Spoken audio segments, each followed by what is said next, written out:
pour nous parler de la médecine interne. Yaïchek, merci beaucoup. Bonsoir tout le monde. Bonsoir. Yaïchek, merci. Donc, je suis agrégée en médecine interne et je remercie le comité de préparation de l'examen de passage au 3e cycle de m'avoir confié l'agréable tâche de parler de ma spécialité, la médecine interne.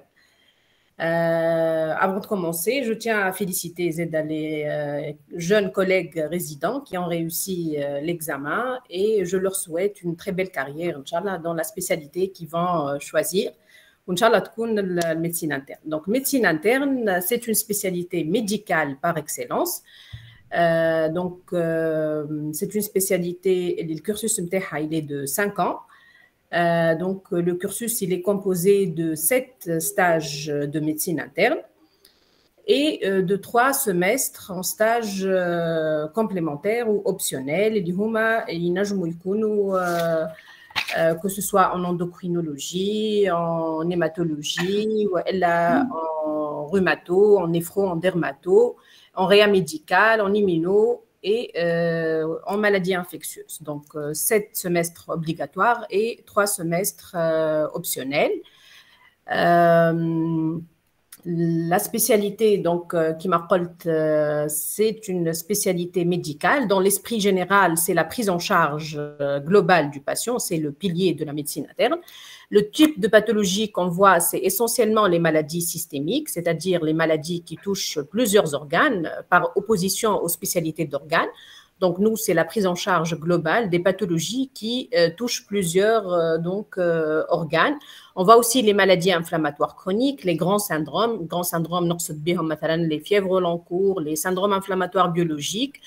Il y a aussi les pathologies rares, que ce soit diagnostiquées en âge pédiatrique ou il transite en médecine interne, ou on a des pathologies rares qu'on diagnostique à l'âge adulte. Il y a aussi, puisque on a surtout des terrains de stage de médecine interne polyvalente, il y a les pathologies courantes, les autres spécialités comme le diabète, l'HTA. Donc, c'est des pathologies fréquentes, donc forcément, que ce soit en médecine interne ou les spécialités. Donc, il y a d'une façon générale le type de pathologie qu'on voit en médecine interne. Donc, je vais parler un peu plus dans les détails et j'annonce dès le départ que je ne peux pas être neutre. Donc, c'est ma spécialité que j'aime beaucoup, que j'exerce depuis à peu près 14 ans.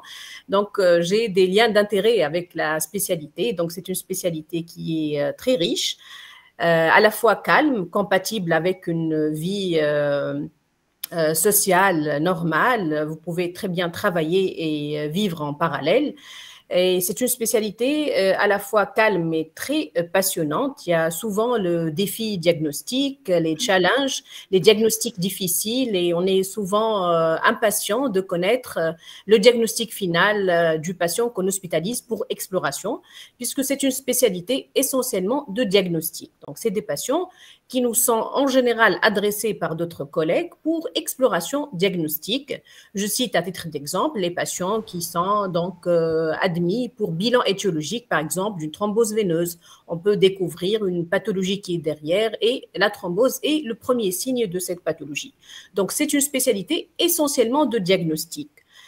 Et pour cela, nous avons plusieurs services de médecine interne répartis sur tout le territoire tunisien. Et nous avons au total 17 services de médecine interne. Donc, la répartition, c'est 2 services à l'hôpital Charles-Nicolle, un service à l'hôpital Rabta, un service à l'hôpital Habib Thamer, un service à l'hôpital militaire, donc Monji Slim, FSI Marsa, Razi Ben Arous, هذوما اللي في تونس. À Sousse, on a 2 services de médecine interne. À Monastir, un service. في المهدية, Nebel, Gebes ou Benzart. Donc, هذوما les services d'une façon générale.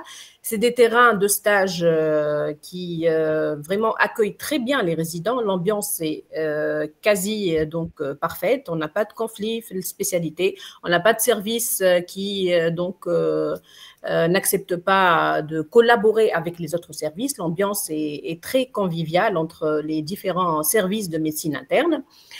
Je passe à la formation des résidents. Donc, la formation des résidents, elle est assurée à la fois par le collège de médecine interne, qui est un collège très actif, Il y a des cours organisés de façon mensuelle qui sont répartis. Donc, on fait le programme dès le début donc, du cursus, surtout les 5 ans. Et les services vont donc se répartir les thèmes relatifs à la spécialité pour former les résidents. Donc, c'est un programme qui continue, qui marche depuis des années. Il y a aussi la Société de médecine interne, qui est une société très active, qui assure la formation des résidents, que ce soit à travers les congrès, les journées thématiques, et également à travers les ateliers, les workshops qu'elle organise pour les résidents. Il y a aussi une société jeune et très dynamique, l'Association tunisienne des jeunes internistes, qui est une société donc installée depuis plusieurs années, qui fait beaucoup d'efforts et vraiment, ça nous fait énormément plaisir de les avoir pour compléter la formation des jeunes résidents en médecine interne. Ils sont très bien encadrés. L'ambiance est vraiment top au sein de cette association et ils font beaucoup d'efforts pour accueillir les nouveaux résidents et les aider à s'intégrer. Il y a aussi les congrès nationaux. On a un congrès national annuel. Il y a aussi le congrès franco-maghrébin au cours duquel il y a des échanges entre les différents pays maghrébins et francophones pour les nouveautés en médecine interne. Il y a aussi la possibilité de participer au congrès, que ce soit maghrébin ou francophone, via la Société de médecine interne. Il y a des échanges entre les différentes sociétés savantes. Pour les CEC, donc à la faculté de médecine de Tunis, il y a des CEC qui sont donc tout à fait compatibles avec la formation des résidents en médecine interne, essentiellement le CEC d'urgence infectieuse, le CEC de prise en charge de la douleur chronique, le CEC de gériatrie. Vous savez que actuellement, donc la transition démographique, c'est vers le vieillissement de la population, donc c'est une discipline qui est, si je peux dire, très en vogue. Donc, la formation en gériatrie, elle est très bien cotée actuellement. Et donc, notre faculté offre cette possibilité aux résidents de faire cette formation en gériatrie. Il y a aussi le CEC de gériatrie dans les autres facultés de médecine de la Tunisie. Et à Sousse, il y a un CEC sur les maladies inflammatoires systémiques qui est installé depuis quelques années. Donc ça, c'était pour les CEC. Il y a aussi les masterclass depuis quelques années à la FMT qui sont ouverts aussi aux résidents. Bien sûr, il y a les formations transversales, il y a les CEC transversaux, comme disait notre collègue tout à l'heure, la communication et donc plusieurs CEC qui peuvent faire à la FMT.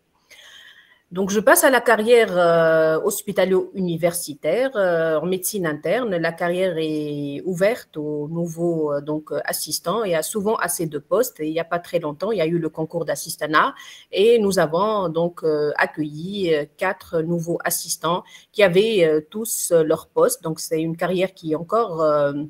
donc, le terrain, il est encore ouvert. Il y a assez de postes souvent et c'est une spécialité qui se pratique de façon, je dirais, très agréable en hospitalier. Il y a cet esprit de discussion en équipe, d'échange, de défis diagnostiques, de staff, de collaboration entre les différentes équipes, de staff interdisciplinaire pour les diagnostics difficiles et tout. Donc, la carrière universitaire est très, très agréable en médecine interne. L'ambiance est très conviviale, il y a souvent des échanges. Ici, donc, les résidents optent plutôt pour l'encadrement des externes, pour la pratique de la pédagogie moderne. La médecine interne est une spécialité qui se prête très bien à ceci. Sinon, pour le privé également, nous avons des collègues et amis qui travaillent très bien dans le privé. C'est une spécialité qui est de plus en plus demandée. Ils sont très sollicités par les collègues pour les avis et pour la prise en charge justement globale des patients. Et donc, c'est une spécialité qui marche à la fois en public, en hôpital universitaire, qu'au privé. Pour les stages à l'étranger, on a eu beaucoup d'expérience avec des amis résidents qui sont partis à l'étranger. On a ceux qui ont choisi d'y rester et ils sont très bien installés, très bien accueillis. Donc, les terrains de stage sont très formateurs et il y a eu beaucoup d'expériences positives.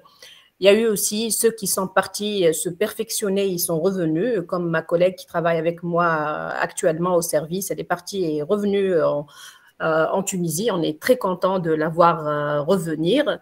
Donc, la carrière à l'étranger, elle est possible et réalisable. Et ils sont donc nos résidents formés en Tunisie sont très bien accueillis et appréciés lorsqu'ils partent à l'étranger.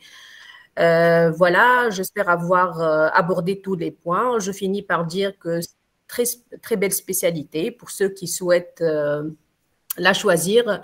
La formation y est, l'ambiance, l'esprit d'équipe, la prise en charge globale des patients, les échanges, l'harmonie entre les différentes spécialités. Et pour ceux qui veulent poser plus de questions, demander, nous sommes là, tous les services sont accueillants et aiment bien expliquer aux nouveaux collègues résidents. Si vous avez des questions, je suis là pour vous. عندكم un autre avantage, l'équipe de jeunes médecins internes. أي حكيت عليهم l'association des jeunes internistes, ils font beaucoup de travail. L'association, le président c'est Houssem Abid Barkal عليهم, ils sont très bien, ils sont excellents. J'aimerais rebondir, Dr. Blakhal, sur les staffs multidisciplinaires que vous avez abordés. Vraiment, c'est quelque chose de très intéressant, très important dans la prise en charge des patients. D'ailleurs, moi, en tant que pneumologue, on a notre staff de discussion multidisciplinaire. On est en train de travailler avec l'équipe de médecine interne. On a tout le temps sollicité leur avis pour avancer, pour les diagnostics de PID. Et c'est vraiment très intéressant de pouvoir collaborer comme ça, comme vous l'avez dit. C'est une belle ambiance entre les différents services, ça c'est certain, de médecine interne, mais aussi avec les autres spécialités. C'est une belle spécialité qui, on va dire, comme l'a dit l'autre fois Dr. Boukhri, c'est, on va dire, Dr. House qui un petit peu dissèque le patient, cherche la petite bête. Donc, c'est une belle spécialité. Je suis tout à fait d'accord et je ne peux que être d'accord avec vous. Donc, les discussions, c'est très enrichissant. On apprend, on est des élèves éternels, des étudiants éternels et à chaque fois, c'est très passionnant de voir le regard des autres spécialités, de voir comment aborder le patient dans toute sa globalité. C'est très intéressant. Nous aussi, on a installé des staffs multidisciplinaires à l'hôpital et on profite à chaque fois et on apprend beaucoup de choses au cours de ces staffs. Merci, Dr. Snen, de parler aussi bien de la médecine interne. J'aime la médecine interne. Je suis passée en tant que résidente, donc j'ai beaucoup aimé la spécialité. Merci. Yatik Saha, Dr. Céline, merci infiniment pour votre intervention. Merci pour l'effort et pour l'idée d'installer ce forum. C'est vraiment très bien. Et j'imagine le travail qu'il y a derrière. Vraiment. C'était l'idée d'une des internes qui est actuellement interne. C'était une externe donc, qui a eu l'idée. C'est Zainab Shrif. C'était son projet à elle, donc ma spécialité. C'est sa 3e édition. Je la remercie infiniment. Elle est interne avec nous actuellement au service. Et c'est le fruit de ses efforts actuellement qu'on garde. Et de toute l'équipe. Il y a toute l'équipe de l'association derrière aussi. Ils sont très actifs. Bon courage pour la suite. Merci. Voilà. Maintenant, on passe à la